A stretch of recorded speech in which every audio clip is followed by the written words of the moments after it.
Okay, let's talk about chametz. And again, I'm just saying that if you'll allow me, because I lose my train of thought very easily, if you'll allow me just to say a few principles, then you can ask whatever you want. Let's say at a quarter to the clock is wrong. That's dangerous. It's 9:20. But at about a quarter to, whatever you want to ask. So if there is some kind of question on what I say or not on what I say, just write it down or something and just ask me in a few minutes. On Pesach, there's 3 things that you worry about. We're specifically not talking about the positive mitzvahs of Pesach today. We're not talking about matzah. We're not talking about the Seder. We're not talking about Yad. We're talking about the negative. The negative is it's 3 things. You're not allowed to eat chametz. You're not allowed to own chametz. You're not allowed to see chametz. Seeing chametz is only if you own the chametz. So anybody who's seeing their chametz already owns the chametz. So it's just really it's just a way to be over 2 averos at once if you're into that. But really it's all the same averos. So let's call it 2 and make it simpler. You're not allowed to eat chametz. You're not allowed to own chametz on Pesach. Eating chametz, you're not allowed to eat even a drop of chametz. It's unusual. There's nothing else in the Torah like that I know of. I think maybe eating from an avodah zarah korban. Everything else, you need a kazayas. You need some kind of a shear, because otherwise it's not called eating b'chlal. If you're not eating, what's the problem? Chametz, special chumrah of chametz, interesting. Why the chumrah is there, but we're not philosophizing. The halach is afilu aser b'mashu. Aser afilu b'mashu. Even a drop of chametz. What's a drop? A drop doesn't mean something you can see with a microscope. A drop means chametz that you can hold in your hand. Even a drop, even less than a kazayas, is aser ba'achila. Hence, comes all the halachas which we're going to talk about of cleaning for Pesach, bedikas chametz, bittul chametz, and hechsher kelim, being machsher kelim. All that comes because on Pesach, you're not allowed to eat even a drop of chametz. Therefore, we have all these provisions that are there. I want to tell you that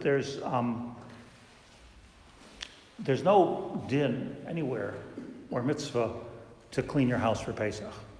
Doesn't say it anywhere. Not in the Mishnah, not in the Gemara, not in the Mishnah Berurah. But being that you're not allowed to own chametz, you're not allowed to eat chametz, so how else can you do it? Like if you want to be clean of chametz, you have to clean your house. But it's not a mitzvah per se, and this makes a big difference. What the whole thing of cleaning the house for Pesach is one big bedikas chametz. Thing that it could be our houses are so clean, like laboratory, sanitary, perfect, clean, that it could be that by the time we go around with the candle and make the bedikas chametz, you're not allowed to even make a bracha on it, because if not for the fact you put out those 10 things, which we'll talk about in a minute, 10 pieces of bread, like what are you checking for? You know there's no chametz here, so what are you making a bracha on bedikas chametz? But it just shows you that in the olden days, time of the Gemara, that's what they did. They took 4 or 5 hours, 6 hours. They went through their little houses, which were maybe just 1 room or 2 rooms, and they went with a candle, gezucht mit Licht, for a piece of chametz in the house. And it took 4 or 5 hours. They looked under the beds, they checked their pockets, they checked the closets, whatever they had in those houses. They didn't have houses even like we have here, certainly not like they have in the United States or in Chutzlar, big gigantic houses. So came the minhag to clean for days and days and weeks in advance. But it's just a way of being chametz rain on Pesach. But again, eating chametz is aser namashu. Owning chametz, it's a different halacha, and that is, it's just like every other lav in the Torah, and you have to have a kazayas. So it means that if you have a cookie and you eat it on Pesach, a cookie, let's say a little cookie, and you eat it on Pesach, you know the kazayas. The kazayas is about 30 grams, which is maybe 2 slices of lousy bread, 1 slice of very good bread. 30 grams is a lot, a sandwich. A pita, let's say a typical pita is about a little less than a kazayas. So one machine matzah is about a kazayis. So we're talking about a kazayis. So to eat, if you have a little cookie and you eat it on Pesach, so you're chayiv kares, because chametz is aser b'mashu.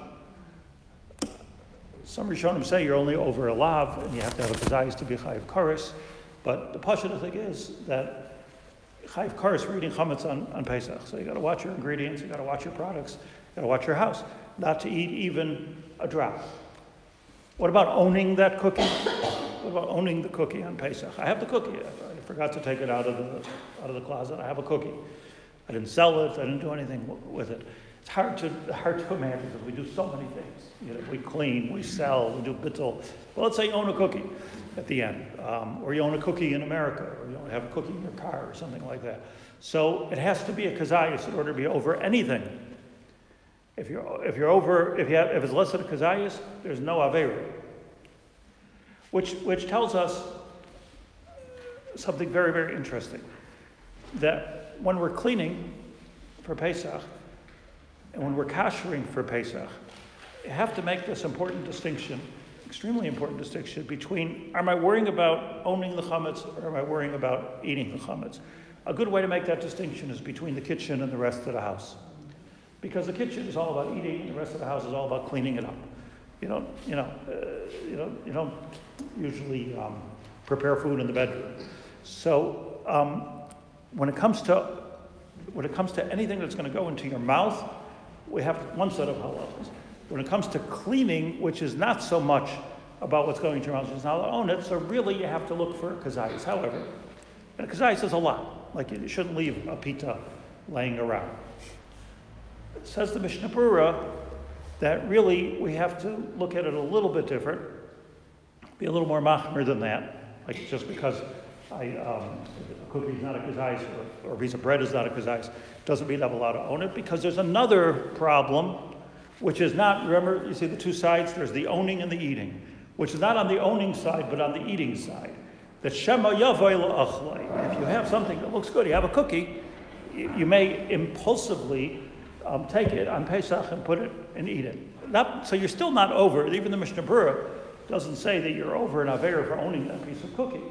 And if it's under lock and key and you don't know the combination and it's like it's in the bank or it's in the stock market or wherever it is, it's not a problem. It's less than a kazayis.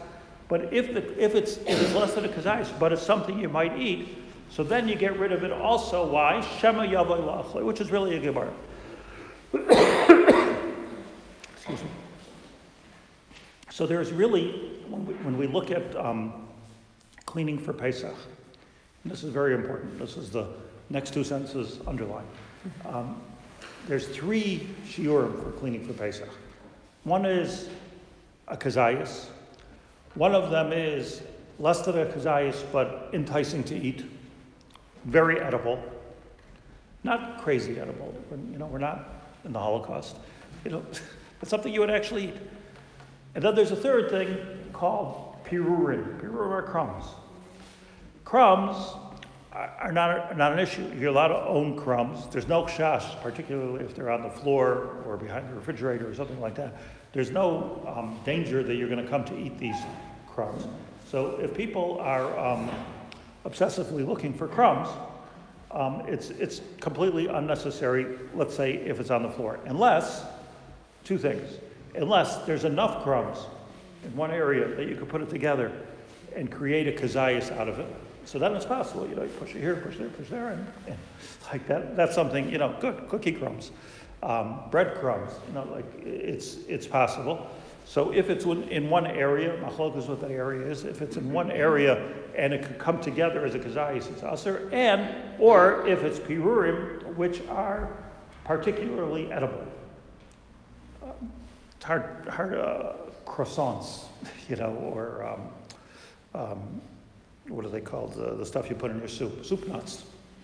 Those are chametz, so people take those and they eat them, even though they're small. So that's like soup nuts is a good example of what you're not supposed to keep. But again, it's not deraisa. You're not over an aveira for having it. You're not over an aveira for having it, but there is this chash of shema yavoy la'achlei. So that's the first halacha that I want to say. 3 things by owning chametz. One is a full kazayas, less than a kazayas but important, and pirurim, which are unimportant, with the 4th little category in between of certain kinds of pirurim, certain kinds of crumbs, like soup nuts, which people tend to eat. So then you have a problem with that. As far as eating chametz on Pesach, so being that even a drop of chametz is usher to eat, even a drop. It's not usher to own, but it's usher to eat. So therefore, we go so far as to kosher our vessels and our stove and our stovetops and our countertops and everything, because maybe there's a little bit of chametz in it. So let me give you the background. We're a learned group. There's something in the Gemara, in the Mishnah, which we learned from Sukkim, called tam ki'ikr. Tam ki'ikr.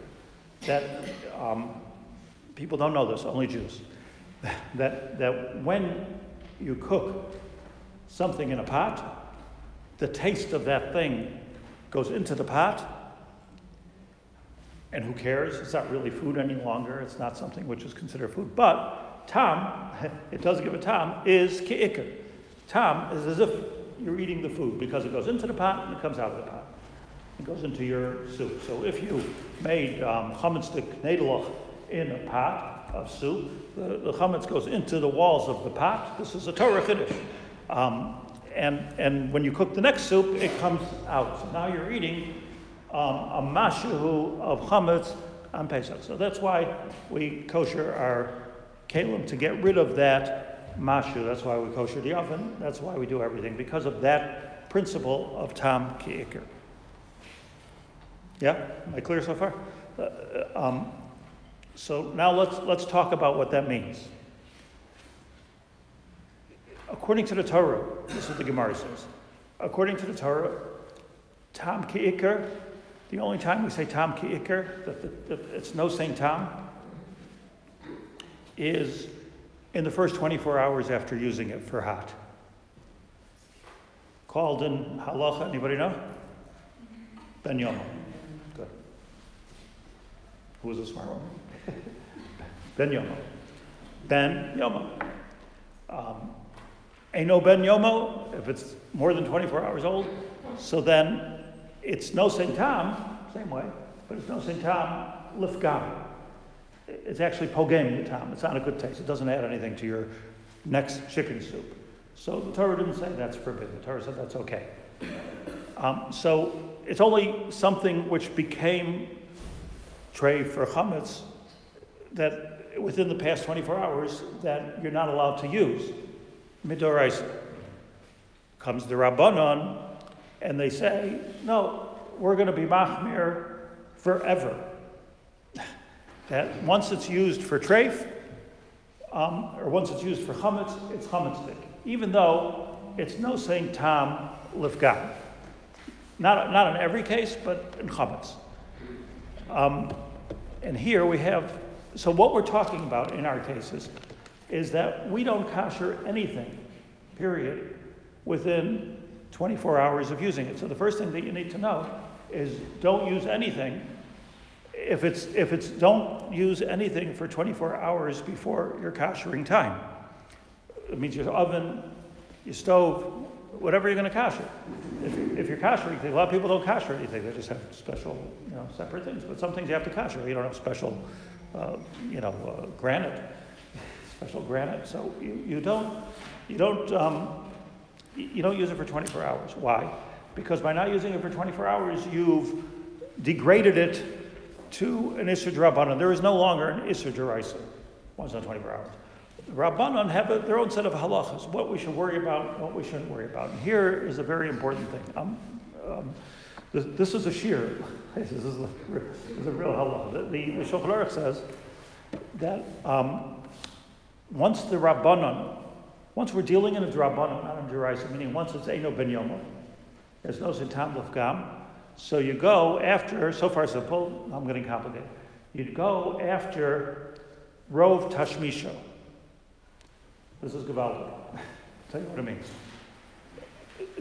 The big klal in koshering things is, everybody knows, kibolo kachpol.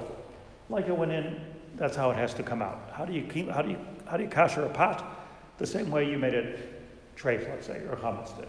So if you did it with fire, like a barbecue or a frying pan, no water involved, so then the only way to kosher it is with fire, which is the strongest level of koshering it.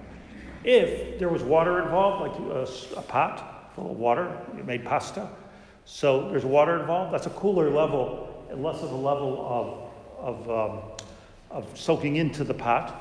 So now you have to get it out the same way you got it in, which is through boiling the pot again, right? If this is very interesting for the Shulchan Aruch, if you use it only for cold, your refrigerator, use it only for cold. Most people don't use the refrigerator for hot, right? Refrigerator for cold. So if you use it only for cold, so you also have to kosher it, but you kosher it with cold. Like, not to be confused and say that I don't have to kosher my refrigerator. You do. But the way you kosher your refrigerator is with cold water. Why? Because the kibolo kachpolta, like it went in, that's how it goes out, yeah? Now, let's say, I'm not sure how I use this thing. Or I use it usually like this, but sometimes I use it like that. So now it becomes an interesting sif in the Shulchan Aruch. Let me explain to you. I'll give you an example. I have in my house a ninja blender. I make smoothies. I eat them for breakfast every single morning. That's what I eat. Now, it says in big letters there that you can't put hot stuff into the blender. So I don't. I follow rules. It's brought up that way. I don't put hot stuff in the blender. It's not just a blender, you know what I'm saying? It's a different thing. It's much more aggressive than a blender. So the thing is like this, that here, can I use that blender for Pesach? So let's just think about it for a moment.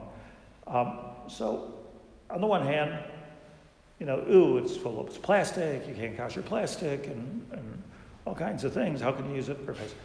The truth is, you use it only for cold. And if you use it only for cold, even if you use chametz in it, I can't think of too much chametz that I put in there, but even if you use it for chametz, you're using it for cold, because you're never going to put something which is boiling hot, unless you do. But if you don't, so it's cold. Since it's used for cold, so how do you kosher it? Cold. So you wash it out. Make sure there's no chametz in it. Make sure it's clean. You wash out, and it is kosher. It's 100%. However, what's the problem? Okay, I only use it for cold, and I only stuff that's cold. But then I go ahead and I wash it with hot water. Or I don't have a dishwasher, but let's say you have a dishwasher. It washes it with hot water. So now you have a problem, because now, if you had chametz in it, the chametz now, even though it says don't use it for hot, you used it for hot, because you took the, whatever your chametz is, and now you kind of like boiled it into the plastic. And now you have a problem. You have a problem, first of all, only if the water that you use to wash it is hot enough, talking Fahrenheit 180 degrees and above, which I don't know how hot your dishwasher gets. Probably not that hot. But the water in my sink does not get that hot, because otherwise I wouldn't be able to put my hands under it to wash it. So it's not Yatzel Edispo. But if, let's say, once in a while, it does get to be Yatzel Edispo. So here's the halacha that I mentioned to you. How do I kosher this thing? Do I kosher it by washing it, or do I kosher it by boiling it, which you can't do, because you can't boil this piece of plastic. You're not allowed to, and it'll break it. So what do I do? Says the Shulchan Aruch that being that we're only dealing with a d'Rabbanan, why? Because it's Edo ben Yobo. So now it goes with Rov Tashmisha, the majority of the major way that you use it, the way you usually use it. So now I'm thinking to myself, well, did I ever wash it in real boiling hot water? Maybe I did. It doesn't make any difference, because that's not the Rov Tashmisha. So since it's not the rov tashmisho, it doesn't make any difference if once in a while. What if once in a while, maybe I put some hot chametz into it? Also doesn't make any difference. And the reason is because since we're talking about the Rabbanan can say whatever they want. We're not talking about chametz. We're talking about the Rabbanan. We're worried that if I start using this, I'm going to use that. So they weren't worried unless it's a normal thing that I'm using it for. So it's an extremely important halacha. Now, if you think about this blender and extend it to everything in your house, but let's think about the countertops for a second, just because this will get us there in a lumdisha way. Your countertops. Just a show of hands. Who uses it for boiling hot chametz? The countertop. Not even one? Who uses the countertop for boiling hot chametz? You do? What do you put on it? Okay, pot is not boiling hot chametz, it's a boiling hot pot. I'm saying, do you put the pasta on the... Okay, the pot is not a problem. Pot is not a problem because the pot is not... Whatever chametz is on the bottom of the pot is, let's say, if it's there at all, it's buffalo. And it's already cliched. But I'm talking about, you'd actually take your sink, for instance, to use for boiling hot chametz. Because your sink, let's say if you make pasta, so you take it and you throw it into the sink. So that's boiling hot chametz. That's boiling hot chametz water onto your sink. Sink is 100% chametz, your sink. Drips on the counter. Boiling hot chametz definitely drips on the counter. Drips. But, okay, but maybe. But if it drips is different than using, because drips, it could be batal b'shishin, there's all kinds of things with dripping. But, okay, so the counters is not as good as my smoothie machine, correct? Because the smoothie machine, literally I don't put chametz in it, hot chametz in it. Here, maybe sometimes you do. Sometimes something drips. That's what you're saying? It's not always. It's not how I use my counter. So you have to know yourself. If it's not the way you usually, rov tashmisho, if it's not the way you usually use it, so then you kasher it the way you usually use it. Now, I'm not, so I'll tell you like an example of what is, let's say you make challah. So the challah, a lot of people take the challah out of the oven and they put it on the counter and it's wet. It's moist on the bottom because if you take it off, so then you see the counter is wet. So that's hot, kli rishon, wet on the counter. The counter is chametz. The counter is 100% chametz. But other than that, it's hard to think of a time that it's real. If the wax stays underneath and it's not... And that's not the issue. There's no issue. Or if you put a grate or anything like that. I'm talking about straight onto the chametz, straight onto the counter. So again, it's you have to look at the rov tashmisho. Our minhag is that we kasher counters. So the question is, how do you kasher the counter? And what material can you kasher? So there's another chumrah, and I hope I'm not putting too many things in here, but I'm sure you can handle that. What can you kasher? So the halacha is keboiloi kachpolta. You can only kasher things that stuff goes in and stuff goes out, like it goes in, goes out. But you can't kasher cheres, anything that's pottery, you can't kasher. Why? Because pottery, it says in the Chumash, what goes in doesn't come out. You're never going to get. You can kasher, by the way, wood. People say, like, I have this thing that I make my spaghetti with, and the color doesn't even come out, and you can't kasher wood. You can kasher wood. It says right in the pasuk in the Torah. It's called kliyes. Asher yavai b'mayim, you kasher it b'mayim. It's enforced in the Chumash. There's no, you could kasher wood, you could kasher metal, you could kasher almost just about anything, stone, but you can't kasher pottery. Pottery is clay, earthenware. You can't kasher that because there's a special thing with that it goes in and it doesn't come out. What about plastic? So the answer with plastic is we don't know. Because on the one hand, it's not earthenware. It's not earthenware. On the other hand, it's not on the list in the Chumash of the things that you can kasher because it didn't have it. They didn't have polymers in those days. So plastic falls between the cracks. Yeah. So what? It's porous. You know something about porous? It's not porous. Airplane windows are are made out of plastic. Do you feel a breeze? Plastic depends. There are tables, which I've looked at on Google, which tells you the porosity of every different type of plastic, and most often, I'm not talking about the cheap cups you buy at the 2 shekel store, but most plastic is less porous than glass. So it's not about porosity, it's just that we just don't know what the halacha is with plastic. It doesn't work with porosity, it doesn't work with size. So I'll tell you a halacha, this is an important halacha, kablu better, that a whole year round, we kosher plastic. Whether it's a countertop, whether it's a dishwasher, you're allowed to kosher plastic a whole year round. People move into a house, they have a formica counter, it's plastic, you kosher the plastic, it's fine. On Pesach, we don't kosher plastic. Kach kibalti from Rav Moshe Feinstein, Zefer Tzadik Lebracha. It's the chubur of Pesach where Asr B'Mashu, where we don't kosher plastic. We do kosher stove, of course. So you have to look at your kitchen and think about a couple of things. You have to think about what's it made out of. A lot of people, by the way, don't know what their kitchens are made out of. I mean, it's not so strange. Why would you know what it's made out of? Like, what is this floor made out of? This, anybody know? Ceramic. Fake stone. Fake stone, but it's 100% ceramic. So, you could think something is stone, which is kosherable, but really it's ceramic. You might think you have a granite top, and that could be just like a bill of goods that the Kabbalah sold you. Maybe you don't have a granite top. It might be stone, it might not be stone. So what you have to know is, and if you crawl underneath the drawers, you can see what it's made out of. It usually tells you what it's made out of. If it's a typical Israeli type of Kabbalah kitchen, it's made out of Evan Kesar, which is not kosherable, it's plastic. It's a composite of plastic and stone. So you can't kosher that, you cannot kosher that for Pesach. And the only thing you can do with that is cover it. There's nothing else to do but to cover it. If you have formica, it's plastic. We don't kosher plastic on Pesach, so you cover it. There's nothing else to do but to cover it. If it's a stone, you can kosher it.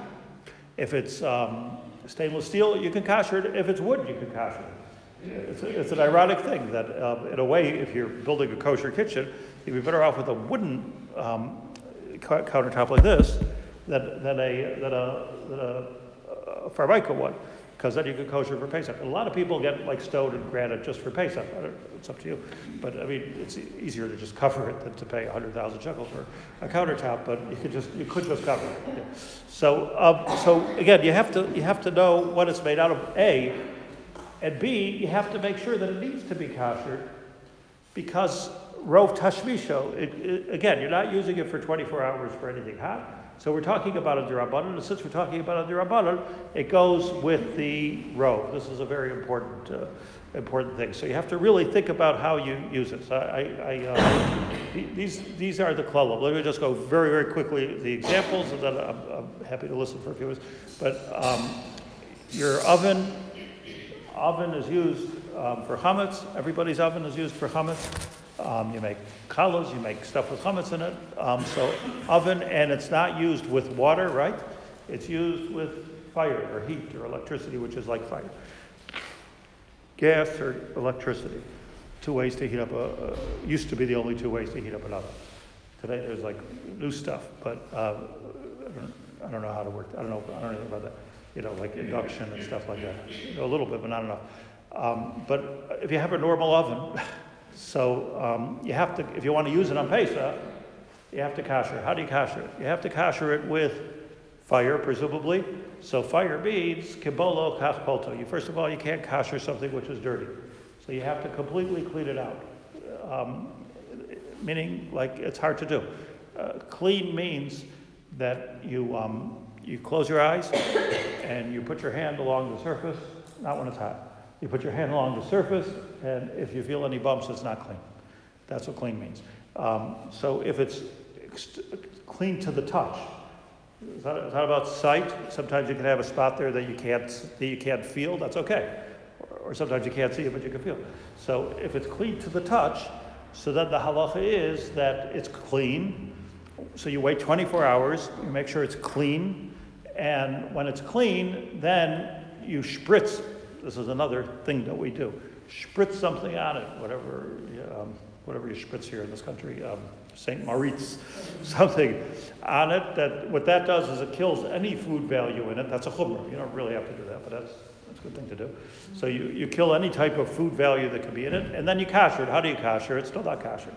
It could be spick and span clean, but you're not allowed to eat from it on Pesach. Even after you spritz it, you're probably not allowed to eat from it on Pesach. Midirabanan. So now you turn on the oven for the longest time. You usually keep it on, which is at the highest degree they usually turn it on. So if you put it on all the way for an hour, you're covered. Because most people don't cook on all the way for more than an hour. You cook either a low fire, that's what I'm told. So you put it on and it becomes kosher. So again, you wait 24 hours, clean it, wait 24 hours, doesn't make any difference, spritz it, and clean it. Now, if in your oven, you have like racks that you actually use for chametz, like let's say you have like a whole pizza shop going on in your kitchen.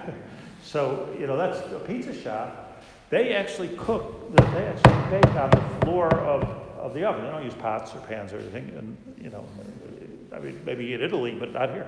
Here they put it straight on. So it's okay. But if the racks are actually used for chametz, not a pot on the chametz, you have to know your use. So then you have to make sure that those two are completely cleaned and that the fire gets there. And it's also okay. It's part of the kasher. Let me just move through the kitchen very quickly. I'm sorry for talking so much, but that's what I'm here for. That's the stove. The counters we spoke about, yes. You get to the sink. If you're lucky enough to have a stainless steel sink, so it's very easy to kosher it. You clean it. You pour boiling hot water all over it, and that means not quickly. It takes about 10 minutes because you have to take the boiling hot water from your kettle, and it has to hit every spot directly, not poured it here, no one's here, because that's a cliche.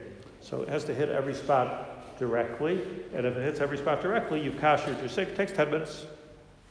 If you have two sinks, it takes 20 minutes.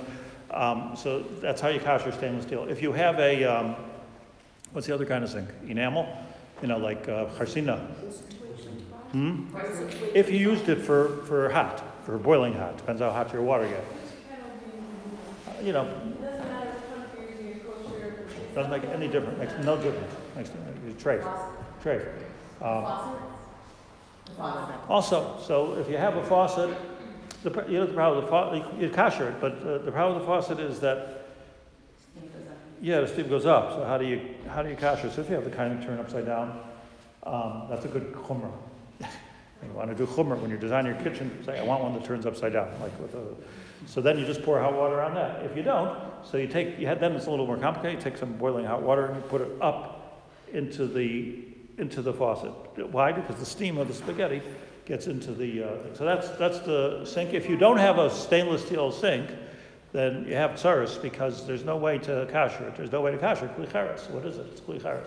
So the only thing to do is either to buy inserts and put them in, or to cover it all. When I was a kid, that's what we did. Cover it all with aluminum foil. I think it's okay. That's what my mother did. Covered it with aluminum foil. It's okay, but you can't kosher the sink. Whatever you do, you can't kosher the sink. You move along your counter to the stovetop. Again, it depends on what you have. But if you have a stainless steel stovetop, it's pretty easy. You clean it and you pour boiling hot water on it without ruining it. You pour boiling hot water on it. The grates, so doesn't help you to put boiling hot water on that because that is fire. That's real fire. So but it's also easy. Theoretically, and this is what I think the best thing to do is to get a piece of blech, not the electric ones like the old kind, blech, piece of tin, and blech is tin in Yiddish. So you put a piece of blech, put it over all 4 burners or 6 burners, however burners you have, turn them all on, and that koshers everything that's underneath it. You turn it on for about 5 minutes, that's all. It's so hot under there. If you turn on all the burners, in fact, just azhara, don't put it over the knobs, because if you put this blech over the knobs, you won't have any knobs.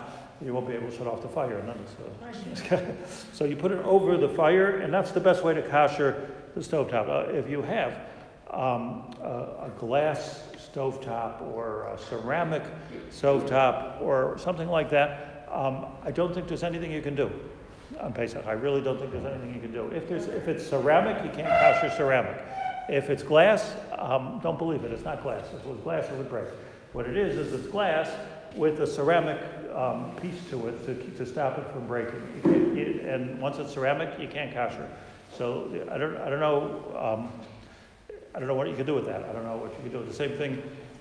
The only thing you could do is, well, here's a good idea. You can go to the store and buy a kirayim and put it on top of the glass. Like, how are you going to cover it? No, it breaks it. They tell you it's all over the instructions not to do that. There's no way to do that. It'll crack it. What did you say to cover it with? No, I'm saying you could buy a thing with two burners and put it on top or something. But there's no way. You can't cover it with a little bit of foil or a blech or something like that. You can't do that. You're not allowed. When you cover it, how long should you put in fire? 5 minutes. Just 5 minutes, yeah. What you can do, what I've seen people do with the glass, you have one?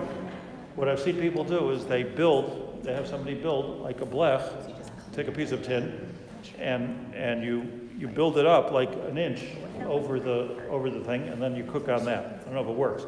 If you have like what's worse is an induction. People should ask these things before they buy them. I tell you, it's especially now, everything is very, very digital and high-tech. The refrigerators is very complicated now. It's not like it used to be.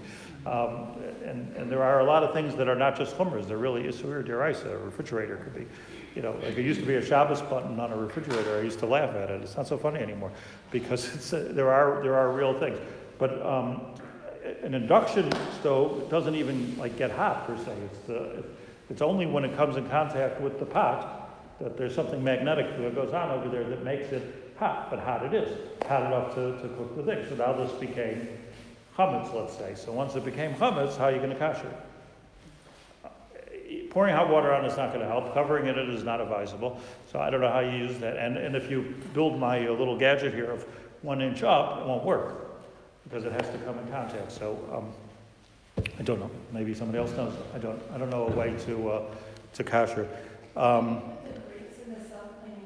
You could, if you have a self-cleaning oven, if it's really a self-cleaning oven, so is it kind of like your lock? Yeah. So if you have a real self-cleaning oven, so then it's a self-koshering oven. It gets very hot in there, maybe 2,000 degrees Fahrenheit it gets in there. And anything self-cleaning is self-koshering. So at your own risk, you can take anything in the house and put them in the self-cleaning oven and it'll become kosher.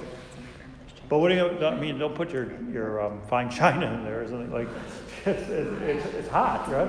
Unless you're ready to become ashes, it's hot in there. So, but if you have, let's say, even if you have a pot, you could take the pot and put it in the self-cleaning oven, but you got to unscrew the handle, otherwise it'll melt all over the oven. It's very hot. Is there? Yes. Okay. I'm here. I can't hear you. How many times did they run the self-cleaning? One time. One time. And I'll tell you something else. You don't even have to wait 24 hours because the halacha of 24 hours is only talking about with hagala, not by libun. Hagala means when you're koshering with water, you have to wait 24 hours. If you're actually using a self-cleaning oven, it's like koshering with fire or like with a blowtorch. So then you can do it right away. You don't have to spritz it. You don't have to. That's a nice thing. You don't have to do anything. Self-cleaning is self-koshering. Okay, let's go this way. Yeah.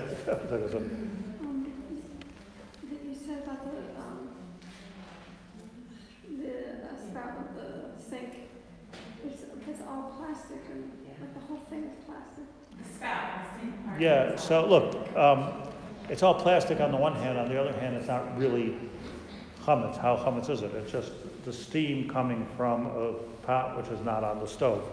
So therefore, already makel with plastic on something like that. So you can boil it in water. And again, don't forget the halacha. You go with rov tashmisha.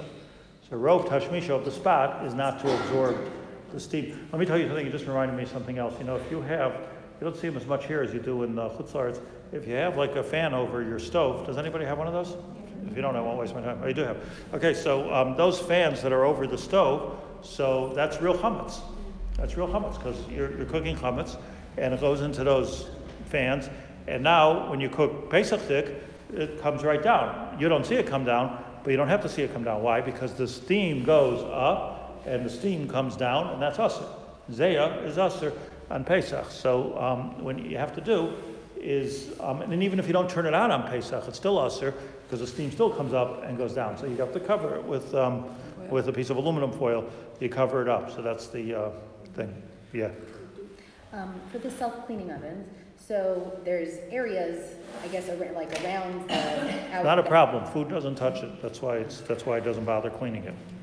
It's not a problem. Everybody's worried about those areas. It's not a problem. It doesn't need to. Not a problem. Scrub it If you're a little bit hyper about it, so right. so spritz it with something. But if it's like you spilled something on that edge part, It doesn't make a difference. Not going back into your food. It's like spilling on the floor. You don't have to kosher your floor. right?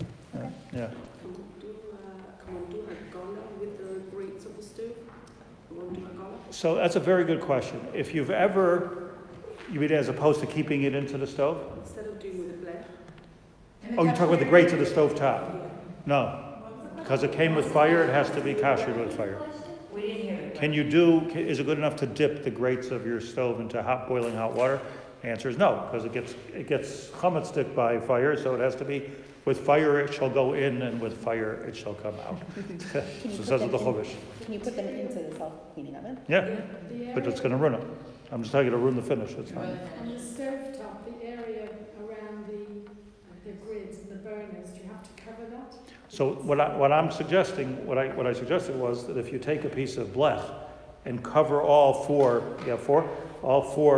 burners, it'll kasher what's in the middle too. All the little pieces. I don't know what material it is. Well, is it white? Yes, So it's going to ruin it. Don't do what I'm saying. so you have the Cover it. Even, it also What I'm saying, my advice here is only for stainless steel. I don't want to ruin it like after Pesach, everyone tells me like they need a new kitchen. By the way, if somebody comes to your house with a blowtorch and starts to kosher things, you should ask them to leave. It's complete. It's insane. A blowtorch is good for certain things, like a hard spot you can't get out. There's no way anyone's koshering an oven with a blowtorch. It would take to kosher an oven with a blowtorch. They tell you it's a chubra, but really it's not a chubra. It's a kula, because to kosher an oven with a blowtorch would take about 2 hours. You would have to hit every inch of the oven until it gets hot enough that you would, let's say, put a piece of straw to it, it would ignite.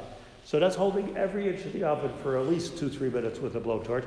So besides the fact that it destroys the blowtorch, so what people do, kosher your oven with a blowtorch, kosher, it's nothing, and it doesn't make a difference who says to do it. You can't do it. It's not something you can do. It's much better to just kosher it with heating it. That's the better thing to do.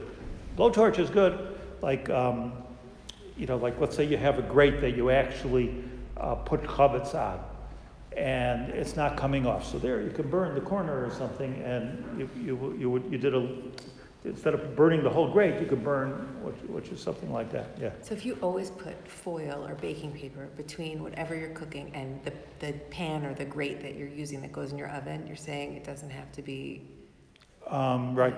If you always. Right. You still have to kosher your oven though. But you can just leave it in the oven. Just leave it in. But it doesn't have, if there's bumps and spots on those. Well, what are they if you always cover it? Right. Uh-huh. They didn't come from the aluminum foil. Right. That is, Okay. yeah.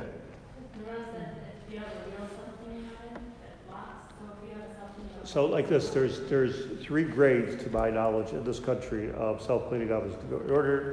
The original Israeli self-cleaning oven weren't really self-cleaning ovens because they were chas the amount of electricity that they take. So the Israeli ingenuity came up with something which is hot enough to clean it, but it's not really a self-cleaning oven. It doesn't necessarily get to you have to keep it for a very long time, and it doesn't come to the temperature which we could say is the same as a blowtorch. It doesn't come to that temperature. So if the simon, and that's why I said that, the simon is that if you have to lock it, or it locks the door automatically because it's dangerous, then you know you have a real self-cleaning oven. Otherwise, you have to really look at the specs and see how hot it gets in Fahrenheit in centigrade. What would be about? You'd want it to be close to 1,000 degrees Fahrenheit, which is what in centigrade? As good as this? Nobody. Okay. All right. Yeah. About half. Okay. I think Rob said that if you cut, like, let's say a fridge, if you clean it down, the sink is wet, and so that's as if you kashered it. And That is kasher. so do you need to then line it? Like, No. is that and what if they're I don't even know where the Hummer came from. It's, what is their fridge shelves made out of? Glass. glass, or what if it was plastic? Right, but I'm not anymore made with plastic racks like that. No, they're on the walls, they're not, it is plastic. Plastic's plastic, it's cold, so you wash it. I'm saying that they used to be made like with these Wire shelves. wire shelves, yeah. Yeah. But that's hard to clean, but some people covered it. That's where the covering comes from, because it's hard to clean those things. Something spills, it's really hard to clean. But if you have glass shelves in your refrigerator, here's my suggestion. You clean it in a refrigerator, you have to, again, what I said at the beginning, cleaning it is kosher. It's not that you don't have to kosher, you do have to kosher. As the Shulchan Aruch says, that anything they use with cold, shotef b'mayim v'zehu hechsheroi. That's the lashon of the Shulchan Aruch. Wash it with water. So what you have to do is your refrigerator, you empty it out, and you wash down. And if you use something like Windex or something like that, then you're extra machmir because it kills any food value that's in there. So if there's a spot you're not sure if you're getting to kill it with Windex, and it's kosher. Disclaimer: my wife covers the thing with paper. Plastic parts of the fridge would also need to be covered then, because it's not kasherable? It's kosher with cold. It's just not kosher with hot. I mean, the whole inside of the fridge is made of plastic, the walls and everything. It's okay to be plastic if it's cold. It's the way you could kosher cold plastic. You can't kosher plastic which was used for hot, because there was no blia. There was no blia. Yeah. Same thing. Same thing. No. With a what? A hot pot in the fridge. So first of all, that's exactly what the Bishop is talking about. If it's not your normal use, so you go by what your normal use is. Explicitly, your normal use is not to put boiling hot things. First of all, it would have to be so hot to become a problem. That would be, Right. you can put it in the fridge. No, there's a myth that you shouldn't put hot things in the fridge, but you can put hot things in the fridge. I debunked the myth. But it's not going to be so hot that it's going to make a problem. And if your shelves are glass, then it's glass. So altogether, it doesn't become non-kosher. So I don't want to hold anybody up. Yeah. I didn't say how long this year was going to be. When we moved into our apartment, we had to make our own kitchen because it was completely tray.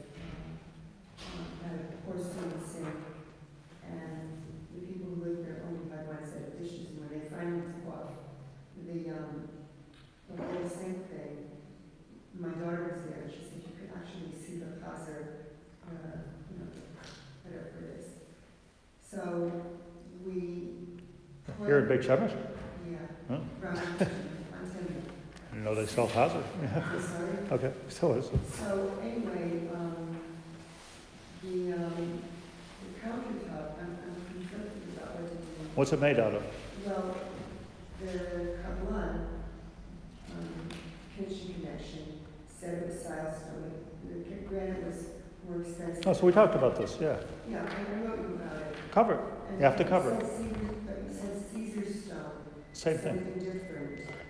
Halachically, it's the same thing. It is something different, but it's the same. So These are all different composites. A lot of them are Israeli inventions of how to make fake stone, which is good. They sell it all over the world. Yeah, which it is. It's fake stone. So you cover it. So the thing is, though, in America we had Formica. I'm not looking for Formica, and Rabbi Berel Wein, who was the person who gave us the Institute of Shiloh, he said, unless you have a delineated area which you know is used equation, your counter is basically trade. So we got used to putting trivets under everything. Okay. So would that be different than? Yeah, if you're sure you never used it for hot straight out, then you don't have to cover it. You don't have to cover it. but I feel like So cover it. I know how you feel. I hear it all the time. It's not Pesach if your counters aren't covered. Look, I'm giving you legal advice. Right. You want to cover it, cover it. You can, I mean, they walk into kitchens, they're covered, the walls are covered with aluminum foil, the ceiling, there's a drain. What happens to our oven that is also microwave? Is that what? That is also microwave. Oh, well, first of all, let's talk about a microwave for 1 minute before you go. How do you kasher a microwave? Microwave is not an oven. It's called a microwave oven, but it's not really an oven in the sense that it works differently. The technology of a microwave is not that it gets hot, as you know, it's that just the food gets hot. And that sometimes makes the walls of the oven hot. So it's much easier to kasher. It's also plastic, but it doesn't get so hot. So the only thing you have to do with a microwave is, this is what I think you have to do, is first of all, clean it very, very well and spritz it with something that you spritz with, something poison. Spritz it very well and clean it.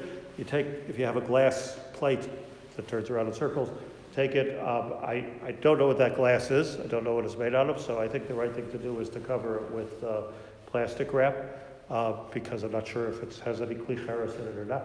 Do you know something? Agav, a lot of things people call glass is not really glass at all. Like, for instance, Pyrex. I don't know the names. There are names here that are different, but like heat-resistant glass is heat-resistant for a reason, because it has metal particles in it. That's why it's heat-resistant. Or it has an aspect of klicheres in it. It has some earthenware in it. Or break-resistant glass. I mean, glass breaks. So is that what is break-resistant glass? So you have to make sure that your glass is glass. Otherwise, if it is glass, then you can really, if it's clean, you can use it. Milchuk Splashik, if it's really glass, Pesach, you could use it. If it's really glass, there's a way to use it. But you have to make sure that it really is glass. So I just wanted to mention this with the glass. But the microwave, back to the microwave.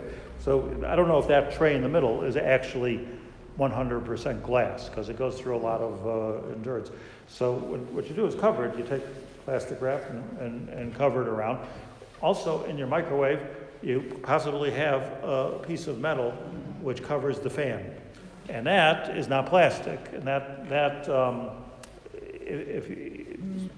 fine, so you wash it, but if there's, like, what's inside of there, it could be a problem. So what you do is spritz inside. You don't have to worry about owning chametz. There's certainly not a kazayas chametz in there, but if you're worried about it going back into your food, so spritz it, and then all you happen is you ate poison instead of eating chametz. And then you're okay. Let's share the wealth here. Chametz has to be edible. That's why you spritz it.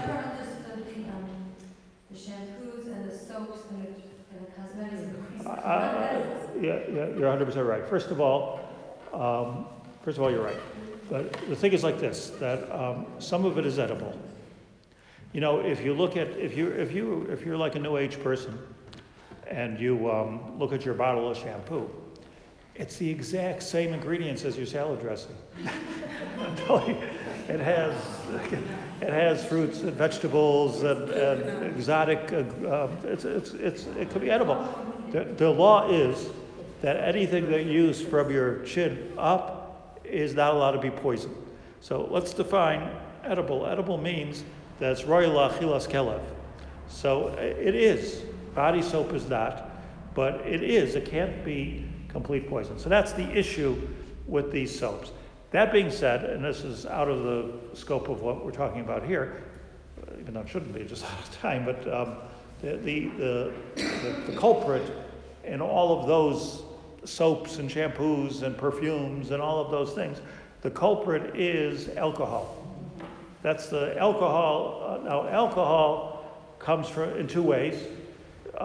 Alcohol could be made from grain, which is chametz, or so it says on it, ethyl alcohol, or ethyl alcohol, or e-alcohol, but it has to have an E in front of it, which tells you that it's a grain derivative, and then it could be chametz. And there's no issue of owning it, it's just an issue of using it on your face. That's the issue. Otherwise, it's not a problem at all. It's not a kazayas that is also owned, and it's not something you're going to eat, like a cookie. So, but a chametz is also with a mashu, so you don't want to even eat Abashu of ethyl alcohol. If it says alcohol or isopropyl alcohol, it's made out of petroleum, and there's no problem. Most of the stuff today, I noticed, I just looked around on Thursday in my house, doesn't have any ethyl alcohol, unless it's very expensive, maybe expensive perfumes and things like that, which I did not find any in my house. But they don't have. It's all made out of, it's cost 10 times as much, ethyl alcohol over isopropyl alcohol. That doesn't do anything better for the product, except some people want the natural things. So you have to just look for, again, making it very easy. Yeah, anything that's made to be used on your head or your face, you should check the ingredients for alcohol. If it's alcohol, so you have to look if it's ethyl alcohol or isopropyl alcohol. If it's ethyl alcohol, you have a problem, put it away for Pesach. And if it's anything else, you can use it stop. And that's the answer to the edibility issue. You don't have to Sell it is only if there's a kazayas. So why do you have to sell it? You're not allowed to own a kazayas of chametz. That's what we said at the beginning. So selling doesn't have anything to do with eating. Selling chametz, which is a good thing to do, everyone should sell their chametz, but selling chametz is about, you're not allowed to own it, so you give it to a guy. But there's no isser to own anything less than a kazayas. No, there's other, selling doesn't do anything. That's why selling your plates and your dishes and your pots and your pans, because you didn't have a chance to clean it, is silly. Because there's no kazayas in there that it's usher to own, yes? It's a silly thing, and in fact, it's better not to, because if you sell your pots and pans to a goy, which is who you sell to, when you get it back, maybe you have to toivel it, right? Okay, you just bought pots and pans from a goy. So better, it's excluded. In my bechira that I do, bechiras chametz, which is a very, very carefully crafted nusach, we exclude pots and pans because there's no kazayas, unless you're really messy. And there's like a kazayas in your pot cupboard or something, so you don't sell that, clean it out. That's what you're supposed to do. The microwave has a plastic lid and a glass. Doesn't come in contact with food at all. It's got a dish on top of it. So put it for it, we'll clean it. Listen, so what you do with the microwave, I didn't finish this point. With the microwave, you clean it out very well, spritz it, and then take a cup of hot water, boiling hot water, for however you make your hot water, and put it in the microwave, and it fills up with steam. And that steam koshers, and now it's koshered in every single way, including the ring underneath, including everything, except for, like I said, that glass plate, because I just don't know what that's made out of, so cover it. As long as you cover it. You cover it or bring the ring too. Okay, should we end? I don't want to.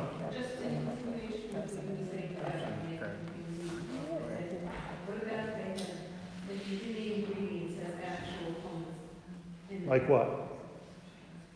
Bread? Okay, so if you see chametz, but I'm telling you, usually the culprit, yes, if that's chametz, that's chametz. Usually the culprit is alcohol. Okay, good night. Thank you very much. Shavua tov. Thank you. Everyone can please say a quick prayer for my wife who's going into surgery.